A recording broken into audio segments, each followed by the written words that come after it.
I was 26 when this happened, and it was my first time ever going to Coachella. My friend Alyssa and I had talked about going for years, but either money got in the way or one of us couldn't get time off work.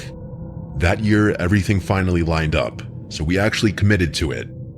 We flew out to California, rented a little 2-bedroom Airbnb, and made a whole trip out of it. We were both really excited because neither of us had ever been to a festival that big before. We had both been to smaller concerts and local stuff, but nothing on that level. The whole first day honestly felt like stepping into another world.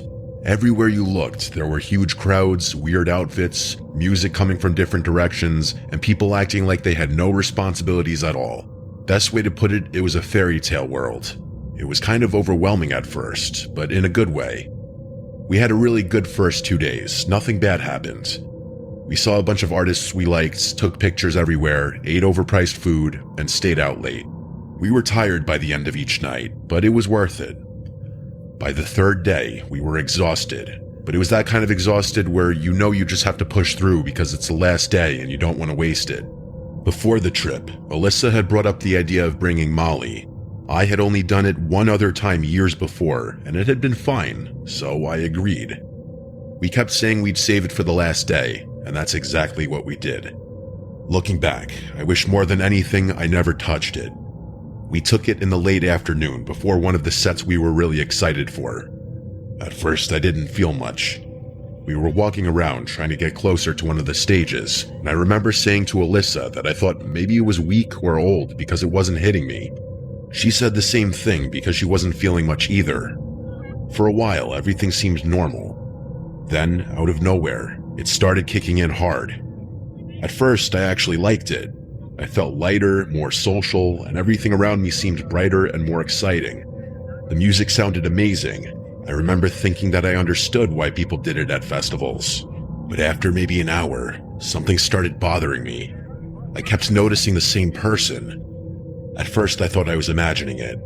There were thousands of people there, so of course you're going to accidentally notice the same outfit or the same face more than once.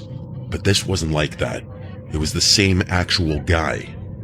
The first time I really noticed him, he was maybe 20 feet away in the crowd. He looked older than most people around us, maybe around 35. He had dark hair, kind of scruffy facial hair, and was wearing a black shirt and boots, which already made him stand out because most people there were dressed way lighter and more colorful. He wasn't doing anything crazy, he was just standing there looking in our direction. I didn't let it bother me at first. Then later I saw him again near one of the drink stands, then again when we were moving between stages, then again when Alyssa and I were standing off to the side near a fence trying to decide where to go next.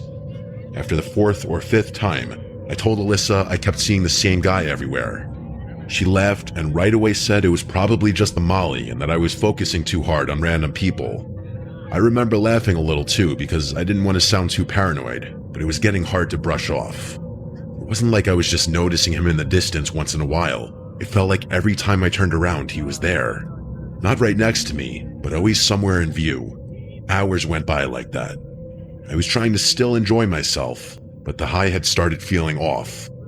It stopped being that warm, fun feeling and started turning into this restless, overstimulated feeling. My jaw tensed up, my heart felt too fast, and I couldn't seem to relax. I told myself I was probably dehydrated or tired. We had been doing a lot all weekend, barely sleeping, walking around in the heat, drinking, everything. At one point when we were packed into the crowd waiting for another set, that guy finally came right up to me. It happened so suddenly that I froze for a second. He came up on my side smiling and started trying to dance near me like he was just some random friendly festival guy. Then he leaned in and started saying stuff to me that I could barely hear over the music, but it was obvious he was flirting. I remember him saying I looked really good and asking if I was there with anyone.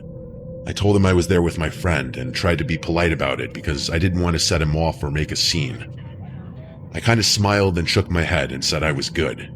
He kept hovering though. It wasn't aggressive yet, but it was pushy enough to make me uncomfortable.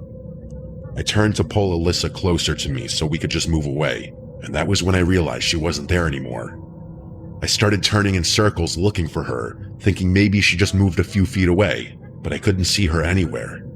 That made me panic way faster than it normally would because of how off I already felt.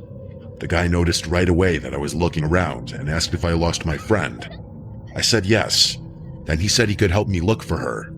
There was something about the way he said it that made me instantly not trust him at all. It was too eager. I just told him no thanks and started pushing my way out of the crowd. He didn't grab me or anything, but I could feel him watching me leave. I finally got away from that stage and found a patch of grass farther back where it was quieter and less packed. I sat down because I felt like my body was shutting down on me. My vision started getting weird in a way I never felt before. The best way I can describe it is that everything looked squiggly. Not blurry exactly, but like nothing would stay still. The lights, the people, even the ground all had this shaky look to them. It scared me because I knew then that I had taken too much or had some kind of bad reaction. I started calling Alyssa over and over.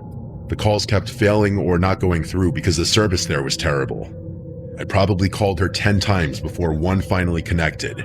When she picked up, I could barely hear her, but I just kept telling her where I was and that I needed her to come get me because something was wrong. It felt like forever before she found me, but it was probably only around 15 minutes. She could tell right away I was not okay. I told her I needed to leave, and she didn't argue with me. We ended up leaving the festival way earlier than we planned because I was having such a bad high. The walk out felt endless. Every noise felt too loud, and every person brushing past me made me jump. I kept looking around, half expecting to see that same guy again, but I didn't. Back at the Airbnb, both of us were completely drained. We had one more night there, and then we were flying home the next evening. Alyssa started talking about packing some of her stuff up that night so she wouldn't have to do it in the morning, but I told her I'd do mine tomorrow. I just wanted to lay down. My body was exhausted in a way that overpowered everything else. Even though I was still high, I felt so physically dead that I just crawled into bed, shut the light off, and laid there in the dark. I didn't feel normal, but I felt too tired to care. I must have drifted off into this half-sleep state because I wasn't fully out, but I definitely lost track of time. Then at some point, I opened my eyes. I have no idea what woke me up. Maybe a sound, maybe just my body being on edge, but the second I looked toward the bedroom doorway, I saw a figure standing there. It was tall and completely still, just inside the doorway, facing me. At first, my brain couldn't even process what I was looking at. I thought maybe Alyssa was standing there for some reason, but it was too tall and broad. Then I focused on the face. Even in the dark, I could tell. It was the man from the festival. I know how insane that sounds, especially with the state I was in, but that's exactly what I saw. He stood there looking at me from a few feet away from my bed. I remember this horrible, cold feeling going through my whole body. Then I started screaming. Not just yelling, full-on screaming as loud as I could while throwing the covers over my head like that was going to do something. I kept screaming until Alyssa came into my room. The second she turned on the light, there was nobody there. The doorway was empty. The room was empty. Alyssa kept asking me what happened, and I was crying so hard I could barely get the words out. I told her I saw the guy from the festival standing in my doorway. She looked freaked out by how serious I was, but she kept telling me that it had to be the drugs and that I was still having a bad high. I honestly wanted to believe her, because the other option was way worse. But what bothered me was how real it looked. It didn't feel dreamlike at all. It felt like waking up and seeing an actual person in the room. I begged Alyssa to sleep in the bed with me that night, and she did. Neither of us wanted to go back to sleep after that, so we laid there talking quietly for a while with the lights on in the hallway. She kept trying to calm me down and make normal conversation. Eventually, somehow, we both drifted off. The next morning, I woke up to Alyssa screaming my name and shaking me. For a second, I thought maybe I was still dreaming. Then I sat up and saw her standing near my bedroom doorway, staring at the floor. I looked down and saw muddy boot prints on the hardwood. I still get chills thinking about it. They started near the front part of the house and came down the hall. Then they stopped right at the doorway, exactly where I had seen that figure standing. After that, the prints turned around and went back down the hall toward the front door. I remember just staring at them, feeling this rush of sickness go through me. It was like my whole body dropped. That was the moment I realized what I saw was not some Molly hallucination. Somebody had really been inside that house while we were sleeping, or while I was half asleep. And unless there was some impossible coincidence, it was him. Alyssa looked just as scared as I felt. We started checking everything right away. We made sure the front door was locked now, checked the windows, checked both bedrooms, the bathroom, every room. Nothing obvious was missing, which somehow made it creepier to me. It meant whoever came in wasn't just trying to steal something. We packed faster than I thought possible. Neither of us showered, ate, or even really talked much. We just threw everything into our suitcases and got out of there. Once we were out, we contacted the Airbnb host and told them someone had broken in during the night. I remember sending pictures of the prints because I wanted proof that I wasn't crazy. The host sounded shocked and apologetic, but by then I didn't care. I just wanted to leave. We spent the rest of that day basically on edge until it was finally time to go to the airport. We made it home safely and nothing else happened, but that whole trip has stayed with me ever since. What bothers me most is not knowing exactly how he found us, assuming it really was him. Maybe he followed us when we left. Maybe he saw us call a ride. Maybe he watched from farther away than I realized.